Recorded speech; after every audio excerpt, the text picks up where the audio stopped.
네, 안녕하십니까. 반갑습니다. 다문화이의 오늘은 제 18강 강의를 시작하도록 하겠습니다.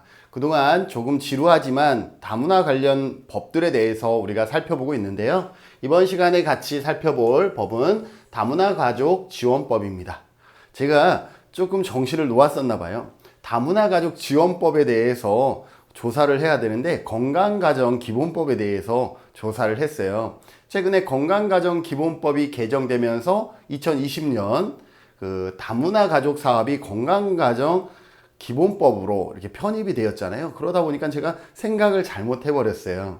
그래서 건강가정기본법은 아직도 뜨거운 감자, 개정의 논의들이 많이 이루어지고 있거든요. 그래서 그러한 부분들을 열심히 준비하다 보니 아니네.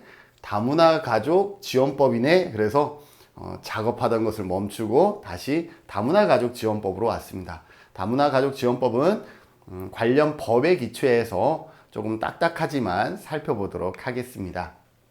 그래서 이번 시간에 같이 살펴볼 내용은 입법 배경 및 그 다음에 주요 내용 순으로 전과 다르지 않게 살펴보도록 하겠습니다. 입법 배경 및 목적입니다. 입법 배경을 먼저 볼까요? 우선 이 법은 언제 만들어지냐면 2008년 3월 21일 날 만들어집니다. 어떠한 배경을 갖고 있었을까요? 결혼 이민자, 그 자녀 등으로 구성되는 다문화 가족이 언어 및 문화적 차이로 이미 언어적 문화적 차이들이 있는 것은 당연한 것이죠. 그것으로 인해서 뭐가 문제예요? 사회 부적응과 가족 구성원 간의 갈등, 자녀 교육에 대한 어려움이 발생한다라는 것은 분명히 문제이죠. 그래서 이러한 것을 겪고 있음에 따라서 다문화 가족의 구성원이 우리 사회의 구성원으로 순조롭게 통합되어서 안정적인 가족 생활을 영위할 수 있도록 하기 위해 가족 상담, 부부 교육, 부모 교육, 가족 생활 교육 등을 추진하고, 그러니 다문화 가족 지원법에는 이러한 내용들이 아마 포함되어 있겠죠. 문화의 차이 등을 고려한 언어 통역, 법률 상담 및 행정 지원 등의 전문적인 서비스를 제공하도록 하는 등의 이러한 목적을 가지고 다문화 가족에 대한 지원 정책의 제도적인 틀을 마련하는 취지에서 2008년 어떻게 됐다? 다문화 가족 지원법은 제정되었다라고 보시면 되겠습니다. 실제로 우리가 법제처에서 법을 살펴보면 입법 목적을 우리가 살펴볼 수 있죠. 입법 목적에 봤더니 다문화 가족 구성원이 안정적인 가족 생활을 영위하기 위해서 어떻게 한다? 사회 구성원으로서의 역할과 책임을 다할 수 있도록 함으로써 안정적인 가족 생활을 영위하고, 그러면서 또 사회 구성원으로서의 역할과 책임을 다함으로 인해서 이들의 삶의 질 향상과 사회통합, 우리는 사회통합이라는 단어를 다문화 관련법에서 많이 쓰고 있는 것을 우리가 여러분들 느끼셨나요? 그래서 사회통합의 이바지함을 목적으로 하고 있다라고 볼 수가 있습니다. 주요 내용을 한번 살펴보도록 하겠습니다. 정의, 다문화 가족, 우리가 이미 다문화 관련된 법들을 많이 찾아봤어요. 그래서 여러분들이 다문화 관련된 법들을 살펴보고 싶다 그러면 기존에 이렇게 제 채널을 보셔도 되고, 제 채널은 뭐 굳이 많은 내용들이 없어요. 법에 있는 내용을 고스란히 제가 다시 읽어드리는 형태이기 때문에, 아니면 여러분들이 법제처에 가서 관련 법들을 직접 다운받아서 살펴보셔도 되죠. 그랬을 때 다문화 가족이라는 것은 이미 우리가 공부했던 제한 외국인 처우 기본법에서 얘기하고 있는 결혼 이민자이거나, 우리가 국적법도 배웠잖아요. 국적법의 규정에 따라서 그 국적법에 보면 2조에서부터 3조, 4조의 내용이 어떤 내용이냐면, 2조는 출생에 의한 국적 취득자에 대한 얘기가 나오고, 3조에 보면 인지에 의한 국적 취득자. 인지에 의한 국적 취득자라는 것은 예를 들어서 혼외자가 나중에 부모가 얘는 나의 자녀였어요 라고 할 때는 인지에 의한 국적 취득자가 되는 것이죠. 그리고 귀화 조건에 해당해서 귀화에 의한 국적 취득자로 이루어진 가족을 뭐라 그런다? 여기에서 다문화 가족이라고 얘기를 합니다. 결혼 이민자 등은 마찬가지로 다문화 가족의 구성원으로서 다음 각호의 어느 하나를 해당한다라고 했는데 위에서 설명한 제한 외국인 처우 기본법의 결혼 이민자이거나 국적법 4조라는 것은 여기에서 뭐냐면 기화에 의한 국적 취득자를 말합니다. 그래서 이러한 사람들은 결혼 이민자 등이라고 이 법에서는 설명되어진다라고 보시면 되겠습니다. 본 법에서 아동 청소년이란 만 24세 이하인 사람을 말한다라고 보시면 되겠습니다. 법에서는 만이라는 단어가 들어가진 않습니다. 그러나 나이가 들어가면 앞에 만이라는 것이 생략되어 있다라고 보시면 될 것 같습니다. 그래서 만 24세 이하인 사람을 이 관련 법에서는 아동 청소년이라고 정의하고 있다라고 보시면 되겠습니다. 국가와 지방자치단체의 책무입니다. 그래서 다문화 가족 지원법도 국가와 지방자치단체의 책무에 대해서 명시하고 있다라고 보시면 되겠죠. 국가와 지방자치단체는 다문화 가족 구성원의 안정적인 가족 생활을 영위하고 사회 구성원으로서의 역할과 책임을 다할 수 있도록 법의 목적에 있었죠. 그죠? 다할 수 있도록 필요한 제도와 여건, 그러니까 필요한 제도와 여건을 조성하고 이를 위한 시책을 수립, 시행해야 한다. 누구는? 국가와 지방자치단체는 그렇게 얘기를 하고 있습니다. 특별시, 광역시, 특별자치시, 도, 특별자치도 및 시군구에는 다문화 가족 지원을 담당할 누구를 둬야 된다? 담당할 기구와 공무원을 뭐 해야 된다? 두어야 한다라고 되어 있습니다.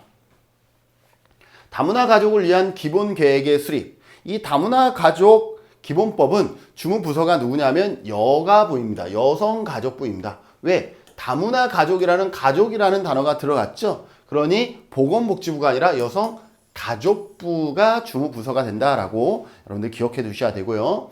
여성가족부 장관은 다문화 가족을 지원하기 위해서 5년마다 기본 계획, 몇 년마다? 5년마다 기본 계획을 나중에 얘기하겠지만 실태조사는 3년마다입니다.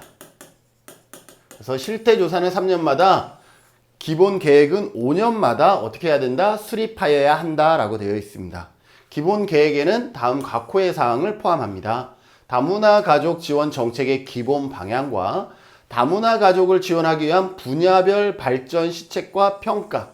분야별이라는 것은 교육, 문화, 체육, 생활, 뭐 이러한 다양한 분야가 있겠죠. 다문화 가족을 지원하기 위한 제도 개선에 관한 사항. 그리고 3의 2에 보면 다문화 가족 구성원의 경제적, 사회적, 문화적 각 분야에서 활동 중진에 관한 사항.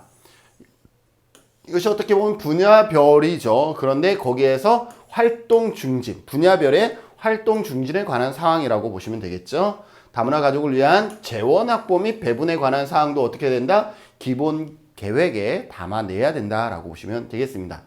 여성가족부 장관은 기본 계획을 수립할 때에는 미리 관계 중앙행정기관의 장과 협의해야 된다라는 거죠. 관계 중앙행정의 기관의 장은 누구예요? 뭐 노동부라든지 교육부 장관이라든지 이러한 분들과 어떻게 해야 된다? 협의가 있어야 된다라고 보시면 되겠죠. 기본 계획은 다문화 가족 정책위원회, 그러니까 다문화 가족 정책위원회가 있다라는 것도 기억해 두시면 되겠죠. 심의를 거쳐 확정하게 됩니다. 여성가족부 장관은 확정된 기본 계획을 지체 없이 어떻게 해야 돼요? 국회 소관 상임위원회에 보고해야 하고 관계 중앙행정기관의 장과 특별시장, 광역시장, 특별자치시장, 도지사, 특별자치도지사에게 알려야 된다라고 되어 있습니다. 그래야 관련 내용에 근거해서 각종 정책을 수립하고 또 시행하게 되겠죠. 연도별 시행 계획. 보통 5년마다 기본 계획을 수립하게 되는데, 그런데 이 5년이라는 단어는 중장기죠. 중장기 계획이다 보니 5년 안에 다양한 사건이 발생할 수가 있죠. 지금처럼 예를 들어서 코로나19가 발생하면 기존 5년 전에 수립했던 것이 코로나19로 아주 대대적으로 변경돼야 될 필요도 있잖아요. 그러한 여러 가지 요인이 있기 때문에 5년마다 기본 계획은 수립하지만 다시 이 기본 계획을 바탕으로 매해마다 연차별 계획을 수립하게 됩니다. 일반적으로 그렇죠. 그래서 여성가족부 장관, 관계중앙행정기관의 장과 시도지사는 매년 기본 계획에 따라 다문화 가족 정책에 관한 시행 계획을 수립해야 된다. 매년 수립해야 된다. 한마디로 말하면 연차별 계획을 수립해야 된다라고 보시면 되겠죠. 관계중앙행정기관의 장과 시도지사는 전년도의 시행 계획에 따른 추진 실적과 다음 연도의 시행 계획을 대통령이 정하는 바에 따라서 매년 누구에게? 여성가족부 장관에게 어떻게 해야 된다? 제출해야 된다. 그래서 우리 시킨 대로 열심히 했어. 이러한 것들을 증명해야 되는 것이죠. 그래야만 이 기본 계획이 의미가 있죠. 계획은 만들어놨는데 아무도 이행하지 않았어. 그리고 그것을 아무도 점검하지 않아. 그러면 기본 계획으로서의 의미가 별로 없는 것이죠. 다문화 가족 정책위원회를 설치하게 됩니다. 정책위원회 나왔었죠? 정책위원회는 누구의? 국무총리의 소속으로입니다. 국무총리. 보통 위원장은 이렇게 국무총리 소속으로 될 때는 위원장은 누가 되냐면 국무총리가 됩니다. 그러면 왜 여기에서 국무총리의 소속일까? 여성가족부 소속이 아니고 여성가족부가 주무부서이긴 하지만 이 다문화 가족 기본법을 시행함에 있어서 여성가족부 장관만 필요한 것이 아니라 교육부 장관도 필요하고 고용노동부 장관도 필요하고 보건복지부 장관도 필요하고 이렇게 다양한 주무부서가 서로 조인해야만이 가능한 그러한 분야다라는 거죠. 그런 경우는 특정한 한 부서에서 담당하는 것이 아니라 국무총리 소속으로 위원회가 구성된다라는 것 여러분들이 기억해 두시면 좋겠습니다. 정책위원회는 다음 각호의 사항을 심의 조정해야 됩니다. 다문화 가족 정책에 관한 기본 계획의 수립 및 추진에 관한 사항, 다문화 가족 정책의 시행 계획 수립 및 추진 실적 점검 평가에 관한 사항, 각종 조사 연구 정책 분석 평가에 관한 사항, 그리고 사업의 조정 및 협력에 관한 사항, 국가 간 협력에 관한 사항들.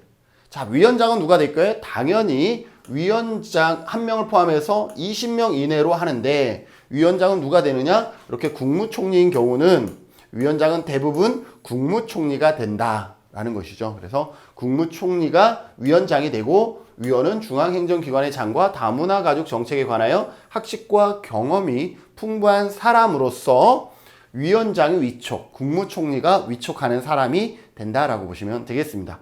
정책위원회의 심의 조정할 사항을 미리 검토하고 대통령령에 따라 이처럼 대통령령에 따라라고 하면 무엇을 봐야 된다 그랬어요? 시행령을 찾아보시면 됩니다. 클릭하시면 시행령으로 들어가서 시행령을 보시면 위임된 상황이 나와 있어요. 그래서 그 위임된 상황에 따라서 정책위원회에서는 뭘 둘 수 있다? 실무위원회를 둘 수가 있습니다.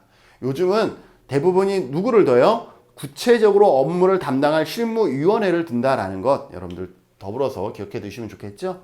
실태조사는 기본 계획은 5년마다 수립한다 그랬는데 실태조사는 몇 년마다 한다 그랬죠? 맞아요. 아이고 여기 3까지 빨간색으로 합시다. 3년마다. 여성가족부 장관은 다문화 가족의 현황 및 실태를 파악하고 다문화 가족 지원을 위한 정책 수립을 활용하기 위해서 3년마다 다문화 가족에 대한 실태 조사를 실시해야 된다라고 얘기를 하고 있습니다. 여성가족부 장관은 실태 조사를 위하여 관계 공공기관 또는 관계 법인 단체에 대하여 필요한 자료의 제출 등 협조를 요청할 수 있다. 실태 조사를 한다라는 것은 말 그대로 서비스의 이용 실적이라든지 다양한 것을 파악해야 되는데 관계 기관에 도움이 절대적으로 필요하겠죠. 그래서 그들의 적절한 필요한 자료의 제출 등 협조를 요청할 수가 있고 이 경우 제출 등 협조를 요청받은 관계기관, 공공기관 또는 관련 법인 단체 등은 특별한 사유가 없는 한 이에 당연히 협조해 줘야 되겠죠. 여성가족부 장관은 실태조사를 실시함에 있어서 외국인 정책 관련 상황에 대해서는 외국인 정책과 관련된 거는 당연히 법무부 장관과도 논의해야 되겠네요. 그리고 교육과 관련된 아동 청소년의 교육이라든지 아동 청소년 다문화 가족에 대한 인식 등에 관한 사항은 누구와? 교육부 장관과 협의를 거쳐야 된다. 그래서 법무부 장관과 교육부 장관과 협의를 거쳐야 한다라는 거죠. 뭐? 실태조사를 할 때 반드시 협의를 거쳐야 되고요. 실태조사의 대상 및 방법 등에 관한 것은 여성가족부령으로 정한다라고 되어 있습니다. 다문화 가족에 대한 이해 증진입니다. 국가와 지방자치단체는 어때요? 다문화 가족에 대한 사회적 차별 및 편견. 우리가 지금 이 과목을 개설한 이유도 이 다문화 가족에 대한 다문화 가족과 이주 노동자들, 이러한 다양한 분들에 대한 사회적 차별 및 편견을 예방하고 사회 구성원의 문화적 다양성을 인정하는 거죠. 문화적 다양성을 인정하고 존중할 수 있도록. 사실요, 제가 이렇게 유튜브에 이러한 관련 법들을 올려놓고 있잖아요. 그런데 이게 뭐라고 유튜브 채널에 싫어요를 눌러요. 그리고 댓글에 어떤 글을 하죠? 매국노. 법에 있는 내용을 있는 그대로 읽는데도 불구하고 뭐라고? 이러한 것을 존중하지 않는 사람들이 있다라는 거죠. 이 법이 있는 것 자체가 매국노라고 얘기를 하는 거예요. 국적법에 있는 것 자체가 매국노라고 댓글이 달려요. 아무런 유명하지 않은 저의 채널에 이러한 법을 단순히 읽어주는 이 영상에도 어떻게 돼요? 싫어요가 늘려지고 매국노라는 댓글이 달리고 그렇습니다. 여러분들 동의하시나요? 저는 그렇지 않습니다. 저는 그렇지 않고요. 왜? 우리나라가 지금 이만큼의 경제 성장을 이룰 때에도 누구의 도움이 절대적으로 필요했냐면 복지적으로 봤을 때도 1950년에서 1970년대까지, 즉 우리의 부모님들이 어렸을 때, 그리고 그분들이 성년기일 때 누구의 도움이 절대적이었냐면 외원기관에 의한 도움으로 우리나라의 복지는 시작이 되었습니다. 1970년대까지 우리나라가 자체적으로 우리나라 국민에게 쏟아부었던 복지 예산보다 외국의 후원단체들, 원조기관들이 우리나라에 쏟아부었던 복지 예산이 더 많습니다. 우리나라가 지금 이만큼 성장할 수 있었던 배경에는 더 많은 나라들이 우리나라를 도와줬기 때문입니다. 그런데 지금 우리가 잘 산다고, 우리가 경제 수준이 일정 수준 올라갔다고 다른 나라들에 대해서 문화적으로 차별하고 경계하고 이러한 것은 절대 옳다라고 저는 생각하지 않습니다. 여러분들 중에 제 생각과 조금 다를 수는 있지만 그럼에도 불구하고 여러분들이 이 과목을 수강하고 있는 이유에 대해서 다시 한번 생각해 주시고, 어때요? 이러한 다양성을 인정하고 존중할 수 있도록 우리 조금 닫혀있던 마음을 조금 내려놨으면 좋을 것 같습니다. 아셨죠? 그래서 다문화 이해 교육을 실시하고 홍보 등 필요한 조치를 하여야 한다라고 되어 있습니다. 여성가족부 장관은 홍보 영상을 제작할 때 어떻게 해야 돼요? 방송법에 따라서 방송사업자에게 배포하여야 하고, 방송법에 따른 방송사업자에게 비상업적 공익광고 편성 비율의 범위 안에서 공익광고 편성 비율이 있어요. 너희들은 방송을 하되 일정 시간 동안은 공익광고를 해야 돼. 이렇게 나와 있죠. 그래서 그 범위 내에서 제2항의 홍보 영상을 어떻게 송출할 수 있도록 요청할 수가 있습니다. 또 방송국에서 방송사업자가 자체적으로 홍보 영상 외에 독자적으로 홍보 영상을 제작하여 송출할 수도 있어요. 그런 경우에는 어떻게 해요? 국가와 지방자치단체가 해야 되는데 방송사업자가 자체적으로 했기 때문에 여성가족부 장관에게 필요한 협조 및 지원을 요청할 수도 있다. 무슨 말인지 아시겠죠? 그래서 교육부 장관은 이러한 법에 따라서 학교에서 다문화 가족에 대한 이해를 돕는 교육을 실시하기 위한 시책을 수립, 시행하여야 한다라고 되어 있고요. 교육부 장관 또 누구의 학교 교육을 단순히 학생들에게 시키는 것뿐만 아니라 누구의 의식이 상당히 중요하죠. 아이들을 가르치는 교사의 의식이 상당히 중요하잖아요. 그래서 학교의 교원에 대하여 대통령으로 정하는 바에 따라서 다문화 이해 교육 관련 연수를 실시하여야 한다라고 되어 있습니다. 그래서 이러한 내용들이 체계적으로 잘 이루어질 때 교원들이 교육을 받을 때 열린 마음으로 교육을 받고 또 그곳에서 나가는 강사들이 정말로 제대로 강의를 준비하고 제대로 교육을 한다 그러면 그 안에서 변화들이 만들어지겠죠. 저도 제주도 내 초중 고등학교를 가면서 저는 다문화 쪽은 아직 불러주는 경우가 없기 때문에 안 하지만 사회복지 관련해서 강의를 나갈 때요. 저는 최선을 다해서 준비하고 정말 그들의 눈높이에 맞춰서 강의할 수 있도록 노력을 합니다. 왜? 그들 중에 나중에 사회복지사, 아주 훌륭한 사회복지사가 분명히 나타날 것이라는 기대감과 확신이 있기 때문이죠. 마찬가지입니다. 교육을 받는 분도 열린 마음으로 교육을 받고 교육을 하는 분도 어떻게 돼? 준비된 마음으로 교육을 하면 그 안에서 변화의 싹이 움트들 수 있다라고 저는 생각이 되어집니다. 생활정보 제공 및 교육 지원입니다. 우리가 한국에 살아가면서 한국에 관련된 또 제주도에 살아가면서 제주에 관련된 복지 정보를 우리도 듣기가 어려워요. 그죠? 여러분들 우리가 지원받을 수 있는 다양한 어떤 정책과 제도들이 있는데 그 내용을 다 아나요? 모르잖아요. 그렇기 때문에 결혼 이민자 등은 정보에 더 소외될 수가 있다라는 거죠. 그래서 결혼 이민자 등이 대한민국에서 생활하는 데 필요한 기본적인 정보, 예를 들어서 아동 청소년에 대한 학습이라든지 생활 지도에 관한 정보들을 포함해서 이것들을 어떻게 제공하고 사회 적응 교육과 직업 교육, 훈련 및 언어 소통 능력을 향상을 위한 한국어 교육 등을 받을 수 있도록 필요한 지원을 할 수 있다라고 되어 있습니다. 국가와 지방자치단체는 당사자뿐만 아니라 당사자는 하고 싶죠. 당사자는 하고 싶은데 또 누가 문제예요? 배우자나 가족 구성원이 교육을 못 받게 할 수도 있잖아요. 그래서 결혼 이민자 등의 배우자 및 가족 구성원이 결혼 이민자 등의 출신 국가 및 문화 등을 이해하는 데 필요한 정보를 제공해야 된다라는 것이죠. 누구? 배우자와 가족 구성원에게 그 이민자의 국가의 문화를 이해할 수 있도록 기본적인 정보를 제공하고 관련 교육을 지원할 수 있어야 된다라고 되어 있습니다.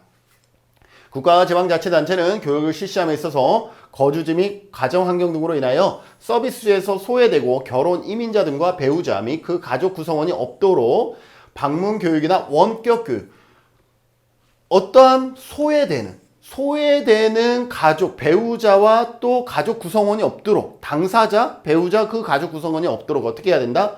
방문교육이나 원격교육 등을 다양하게 고려해서 교육에서 소외되지 않도록 노력해야 한다라고 되어 있고요. 국가와 지방자치는 방문교육의 비용을 어떻게 한다? 가구의 소득이라든지 교육의 종류에 따라서 어떻게 한다? 차등 지원할 수 있다라고 되어 있습니다. 그리고 그것은 아이돌봄 지원법 22조에서 25조까지의 규정을 준용하도록 되어 있고요. 결혼 이민자 등의 배우자 등 다문화 가족 구성원은 결혼 이민자 등이 한국 교육 및 사회 적응에 필요한 다양한 교육을 받을 수 있도록 노력해야 된다라고 법에서는 명시되고 있습니다.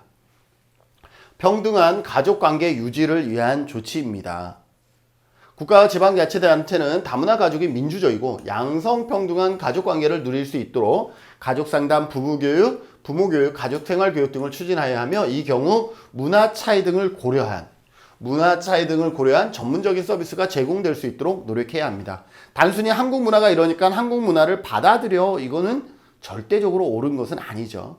그래서 그 문화 차이들을 고려한 다양한 교육들이 필요하다라고 명시가 되어 있습니다.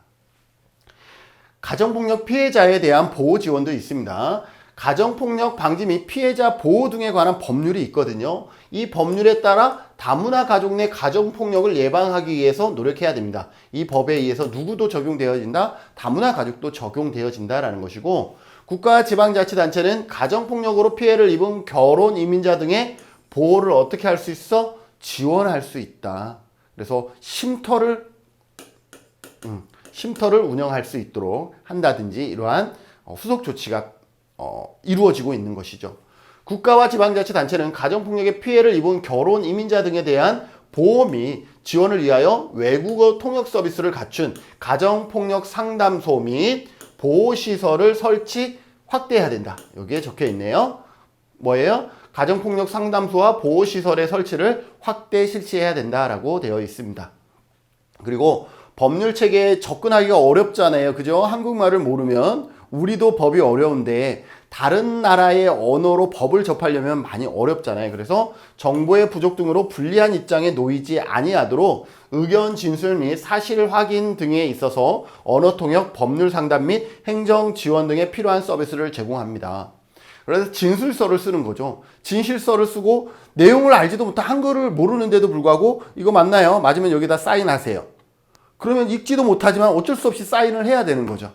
그렇게 되면 나중에 진술의 내용이 내가 알고 있는 내용과 정반대일 수 있죠. 그래서 뭐 할 수 있어요? 사실 확인 등에 있어서 어떻게 언어 통역이라든지 법률 상담 이러한 것을 반드시 요청해서 사인을 하셔야 됩니다. 그래서 그러한 부분들에 대한 지원을 할 수 있다라고 서비스를 제공할 수 있다라고 법에 명시되어 있습니다. 아동, 청소년, 보육, 교육에 관한 내용도 있죠. 국가와 지방자치단체는 아동, 청소년 보육, 교육을 실시함에 있어서 다문화 가족 구성원인 아동, 청소년을 차별해서는 안 된다. 여기에서 아동, 청소년은 뭐예요? 24세 이하라고 되어 있죠.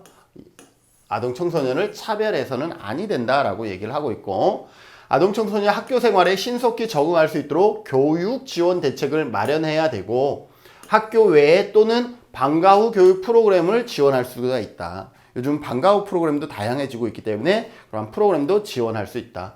국가와 지방자치단체는 다문화 가족 구성원이 18세 미만인 사람이 초등학교의 취약 전 보육 및 교육 지원을 위하여 노력해야 하고, 언어 발달을 위하여 한국어 및 결혼 이민자 등의 부 또는 모의 모국어 교육을 위한 교재 지원이나 학습 지원 등 언어 능력 제고를 위해 언어 능력을 높이기 위한 필요한 지원을 할 수가 있다라고 되어 있습니다. 그리고 영유아 보육법, 유아교육법, 그리고 초중등 교육법, 그 밖에 대통령령으로 정하는 기관의 장은 아동, 청소년 보육, 교육을 실시함에 있어서 다문화 가족 구성원이 아동, 청소년의 차별을 받지 아니하도록 필요한 조치를 하여야 한다라고 되어 있어서 아동, 청소년의 교육에서의 차별을 어떻게 하고 있다? 예방하기 위한 내용들을 법에 명시하고 있다라고 보시면 되겠습니다. 다문화 가족 지원센터의 설치 운영입니다. 국가와 지방자치단체는 다문화 가족 지원센터를 어떻게 설치 운영할 수가 있고, 그것을 어떻게 법인이나 단체에 위탁해서 운영 가능하도록 할 수가 있습니다. 지원센터를 설치 운영하고자 할 때는 미리 어떻게 시도지사 또는 시장 군수 구청장에게 지정을 받아야 됩니다.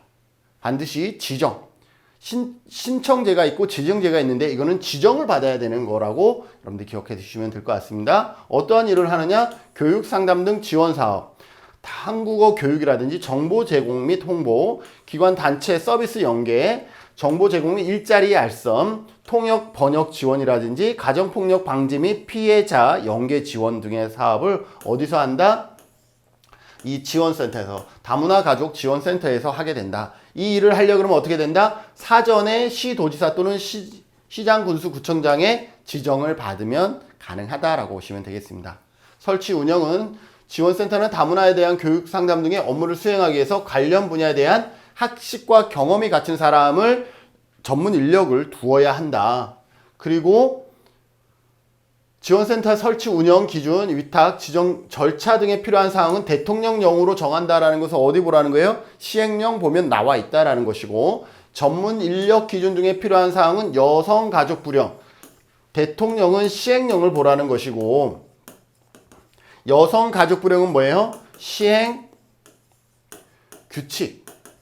다문화 가족지원법 시행 규칙을 보면 전문 인력 기준에 관한 내용이 명시되어 있다는 것을 우리가 이 법에서 알 수가 있습니다. 다문화 가족 지원 사업의 전문 인력 양성은 어떻게 되느냐? 국가 지방자치단체는 다문화 가족 지원 및 다문화 이해 교육 등의 사업 추진에 필요한 전문 인력을 양성하는 데 노력해야 한다라고 되어 있고, 대학이나 연구소 등 적절한 인력과 시설 등을 갖춘 기관에 뭘 할 수 있어? 전문 인력 양성을 위한 양성 기관으로 어떻게 할 수 있어? 지정할 수 있다. 그리고 국가와 지방자치단체는 이 양성기관에 당연히 예산의 범위 내에서 필요한 경비의 전부 또는 일부를 어떻게 할 수 있어? 지원할 수 있다라고 되어 있습니다.